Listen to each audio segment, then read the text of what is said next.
नमस्कार। इस वक्त के बुलेटिन के साथ हाजिर हूं मैं अनुपम। प्रदेश की हर छोटी बड़ी खबरों को लेकर के बागेश्वर से एक बड़ी खबर आ रही है। कपकोट में लखमारा सड़क निर्माण के दौरान जेसीबी मशीन अनियंत्रित होकर गहरी खाई में गिर गई। हादसे में जेसीबी ऑपरेटर समेत 2 लोगों की मौत हो गई है। वहीं हादसे में 2 लोग लापता भी बताए जा रहे हैं।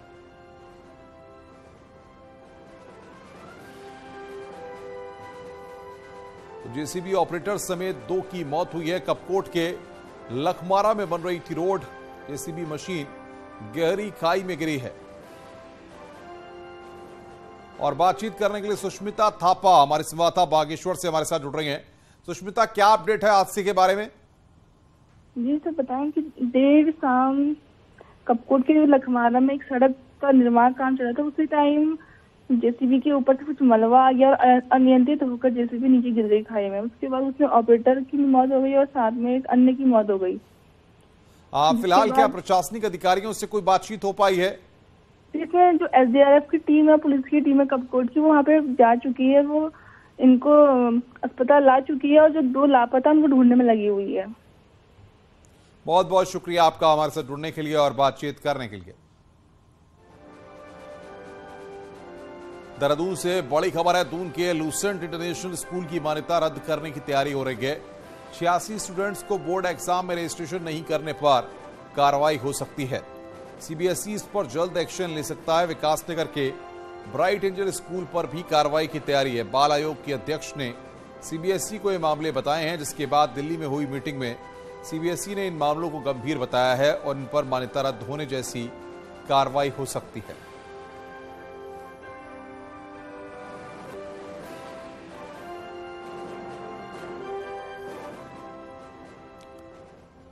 देहरादून पुलिस ने 13 कुख्यात अपराधियों की प्रॉपर्टी अटैच करने की कार्रवाई शुरू कर दी है। करीब 10 करोड़ की प्रॉपर्टी अटैच की जाएगी।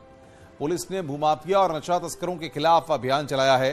इसमें पहले चरण में 13 बड़े भूमाफिया की प्रॉपर्टी अटैच हो रही है और इसकी रिपोर्ट भी देहरादून के डीएम को भेज दी गई है। पहले चरण में जिनकी संपत्ति अटैच हो रही है उसमें आशा नगर, हरिनगर, अतीक अहमद, विनोद उनियाल, मोहम्मद साजिद, दीपक मित्तल, अमित बेदी, पूजा बेदी, राजपाल वालिया, नसीम, मुकर्रम, इम्तियाज और शावेज शामिल हैं।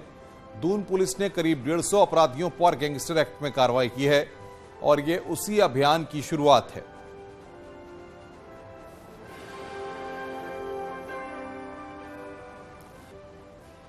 उत्तराखंड में मुन्ना भाई तैयार करने वाले बड़े गिरोह का भंडाफोड़ हुआ है, जो 10वीं पास को भी डॉक्टर बना देता था और फिर वही डॉक्टर आपका इलाज करते थे।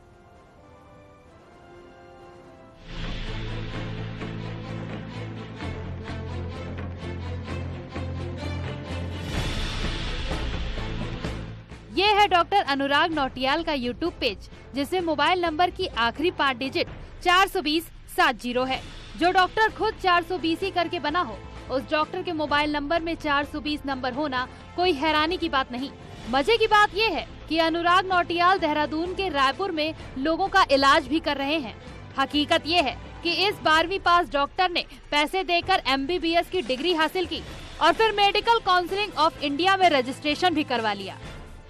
गिरोह है जो कि इनको फर्जी डिग्री बनाकर प्रोवाइड करता है और एक बड़ा नेशनल लेवल का गिरोह है। इसको न केवल उत्तराखंड में बल्कि अन्य राज्यों में भी कई सारे ऐसे फर्जी डॉक्टर इसकी फर्जी डिग्रियों पर काम कर रहे हैं।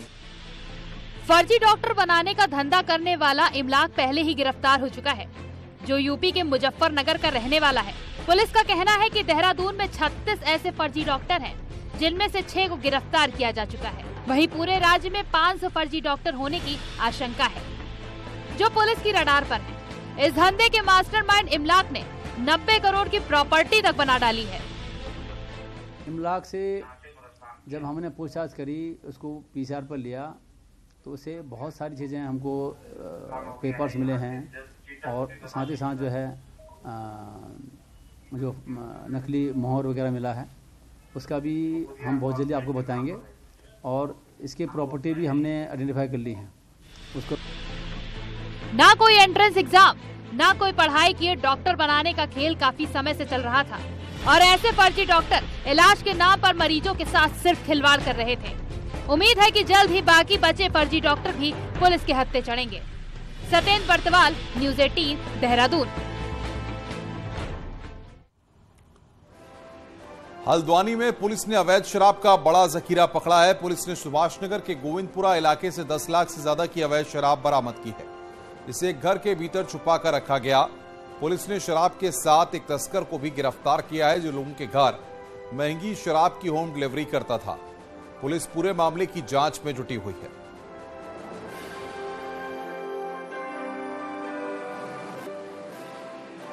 गोविंदपुरा सुभाषनगर में मोन्टू है और इसके घर के पास से जो है तकरीबन 50 पेटी अवैध शराब मिली है अंग्रेजी की, जिसमें तमाम अच्छे ब्रांड भी हैं। रेड लेवल है, 100 पाइपर है और भी इसी तरह के महंगे ब्रांड हैं। और वो 50 पेटी बरामद करी गई है और उससे पूछताछ की जा रही है कि वो कहां से इसको लेके आया। उत्तराखंड में G20 की मीटिंग की जगह में बदलाव हो सकता है। उत्तराखंड में G20 की 2 मीटिंग होनी है और दोनों पहले ऋषिकेश में प्रस्तावित थी, लेकिन अब ऋषिकेश में एक ही मीटिंग होगी, जबकि दूसरी मीटिंग के लिए रामनगर और नैनीताल में जगह तलाश की जा रही है। मई और जून में उत्तराखंड में G20 की मीटिंग होनी है।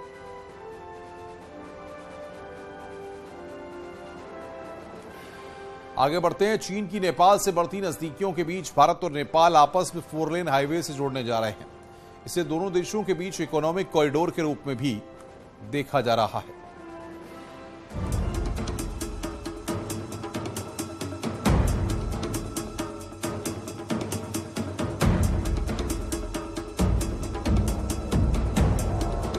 भारत और पड़ोसी देश नेपाल के बीच करीब 275 किलोमीटर की सीमा शेयर होती है। इस 275 किलोमीटर लंबे बॉर्डर एरिया में सिर्फ चंपावत के बनबसा में ही दोनों देश दशकों से पुरानी सिंगल लेन सड़क से कनेक्ट होते हैं। लेकिन अब इस सड़क को 4 लेन हाईवे में कन्वर्ट किया जा रहा है, जिससे दोनों देश 4 लेन हाईवे के जरिए एक दूसरे से जुड़ जाएंगे। 4.5 किलोमीटर लंबा ये हाईवे भारत की सीमा बनबसा से शुरू होकर नेपाल की सीमा ड्राई पोर्ट तक जाएगा। NHAI के द्वारा भारत और नेपाल के बीच में बनबसा के पास 4 लेन का से कनेक्टिविटी का प्रोजेक्ट है। लगभग 100 करोड़ का प्रोजेक्ट है, हो सकता है, और जिससे कि दोनों देशों में जो बिजनेस अपॉर्चुनिटीज़ हैं वो भी काफ़ी बढ़ेंगे। करीब 100 करोड़ की लागत से बनने वाले इस 4 लेन हाईवे को बनाने का जिम्मा NHAI को सौंपा गया है। वन विभाग की NOC समेत सभी औपचारिकताएं पूरी होने के बाद इसके टेंडर भी जारी हो गए और अगले 1 महीने में काम शुरू होने की उम्मीद है। ये 4 लेन हाईवे आने वाले समय में दोनों देशों के बीच इकोनॉमिक कॉरिडोर का काम करेगा। लोगों को आवाजाही में जहां आसानी होगी, वहीं दोनों देशों के बीच व्यापारिक संबंध भी मजबूत होंगे और इसे प्रधानमंत्री नरेंद्र मोदी का ड्रीम प्रोजेक्ट माना जा रहा है। देहरादून से न्यूज़ 18 के लिए सुनील नवप्रभात की रिपोर्ट। राजधानी देहरादून की ट्रैफिक पुलिस ने सोमवार मॉर्निंग स्ट्रांग मिशन के तहत से ऑपरेशन चलाया। ऑपरेशन में पुलिस ने करीब नाबालिग 27 स्कूली बच्चों के वाहन सीज कर 25,000 रुपए तक का चालान काटा। साथ ही पुलिस ने अन्य छात्रों जिन्होंने हेलमेट, लाइसेंस और ओवर स्पीड के तहत करीब 80 छात्रों के चालान काटे हैं। राजधानी देहरादून में नाबालिगों द्वारा आए दिन सड़क हादसों के मामले सामने आते रहते हैं। इसके लिए ट्रैफिक पुलिस ने बीते 3 दिन पहले अभिभावकों के लिए एक संदेश जारी किया था। इसके बाद सोमवार को अभियान चलाया गया। कितनी एज है आपकी? आपके पापा गए हैं? कल बर्थडे है 16 का। सुबह ऑपरेशन मॉर्निंग स्टॉर्म चलाया, जिसमें लगभग सुबह 6:30 बजे से हमने सरप्राइज लोकेशंस पे अलग अलग पुलिस टीमें, CPU की टीमें लगा रखी थी और वो काफ़ी सक्सेसफुल रहा। लगभग 1 घंटे का ये ऑपरेशन चला हमारा। उसमें हमने लगभग 80 चालान किए। कुल 27 स्कूल के बच्चों की वाहन हमने सीज किए और सबको हमने 25-25 हज़ार रुपए के चालान किए है। उत्तराखंड STF ने हल्द्वानी क्षेत्र से एक लीसा तस्कर को गिरफ्तार किया। STF ने इस तस्कर से 190 टीन लीसा बरामद किया है। ये लीसा एक गाड़ी में खड़िया के नीचे छुपाकर लाया जा रहा था। ये लीसा अल्मोड़ा के सोमेश्वर से अवैध रूप से हल्द्वानी लाया जा रहा था। इसके बाद रविवार रात STF ने छापा मारकर रामपुर रोड से गाड़ी को जब्त किया। वहीं एक आरोपी अंधेरे का फायदा उठाकर भाग निकला। STF ने दोनों आरोपियों पर केस दर्ज कर लिया है।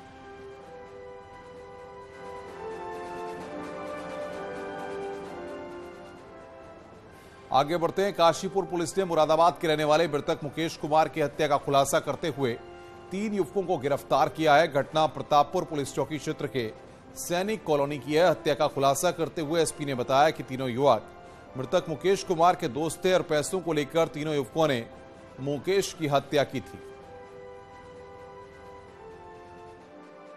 शराब पिला करके ये पीने के आदी थे, मार देते हैं तो हम आपस में इस पैसे को बांट लेंगे, और इसी के कारण इन्होंने शाम को दारू पिलाने के बाद राड से वार किया। जब ये काफ़ी नशे में हो गए और जब ये वहाँ पे बेहोशी की हालत में रहे तो फिर उनको चाकू ले आकर के उनके गर्दन पे भी इन्होंने वार करी, और वार करने के बाद फिर चूंकि उस समय बॉडी ठिकाने नहीं लगा पाए। बागेश्वर में मुख्य कृषि अधिकारी पर फायरिंग के मामले में बड़ा खुलासा हुआ है। कृषि अधिकारी के ड्राइवर ने ही तमंचे से फायरिंग की थी। पुलिस ने मामले का खुलासा करते हुए ड्राइवर को तमंचे के साथ गिरफ्तार कर लिया है। शनिवार की रात मुख्य कृषि अधिकारी पर फायरिंग हुई थी, जिसके बाद अब गिरफ्तारी की गई है।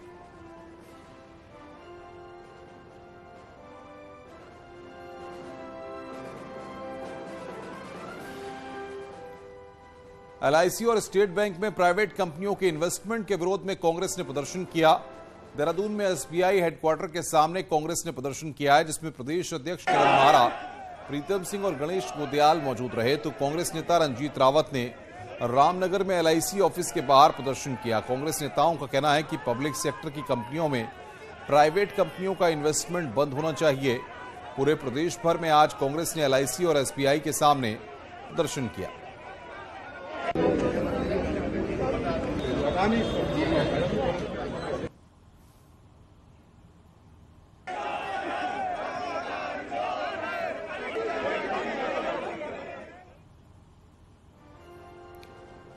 कांग्रेस ने एलआईसी और एसबीआई के निजीकरण के विरोध में पिथौरागढ़ में भी धरना दिया। एसबीआई की मुख्य शाखा के आगे धरने पर बैठे कांग्रेस कार्यकर्ताओं ने केंद्र सरकार पर एलआईसी और एसबीआई को बेचने का आरोप लगाया।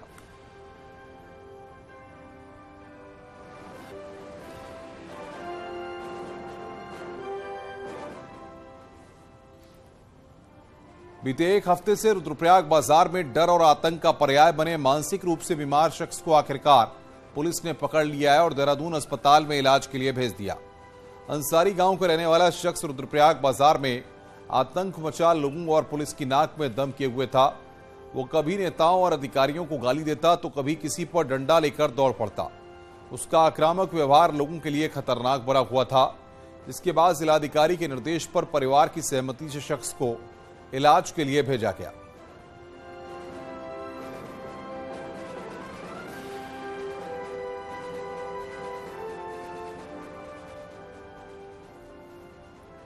चमोली की धामती देवी ने मानवता की एक मिसाल पेश की है। धामती देवी जंगल में चारा लेने के लिए गई थी, जहां उन्हें घायल अवस्था में हिरन का एक छोटा बच्चा मिला जो दर्द से करा रहा था। घायल हिरन को देखकर धामती देवी ने चारा छोड़ दिया और हिरन के बच्चे को घर ले आई। फिर उसके लिए बाजार से दूध पिलाने की बोतल खरीदी और हिरन के बच्चे को दूध पिलाया। बाद में उन्होंने वन विभाग को हिरन के बच्चे के होने की सूचना दी, जिसके बाद वन विभाग और पशु डॉक्टरों ने उसका इलाज किया और वन विभाग को बाद में सौंप दिया गया। ऐसा नहीं, मैं चिल्लाते चिल्लाते दौड़ते दौड़ते भागते गई, फिर भालू बाज शेर चले गया। चमोली में एक बार फिर से मौसम बदल गया है। सोमवार को चमोली के ऊंचाई वाले इलाकों में जमकर बर्फबारी हुई और निचले इलाकों में बारिश हुई है। औली, बद्रीनाथ धाम और हेमकुंड साहिब में दोपहर के बाद अचानक बर्फबारी शुरू हो गई। देखते ही देखते औली में 1 से 2 इंच तक बर्फ जम गई, तो वहीं निचले इलाकों में बारिश हुई है।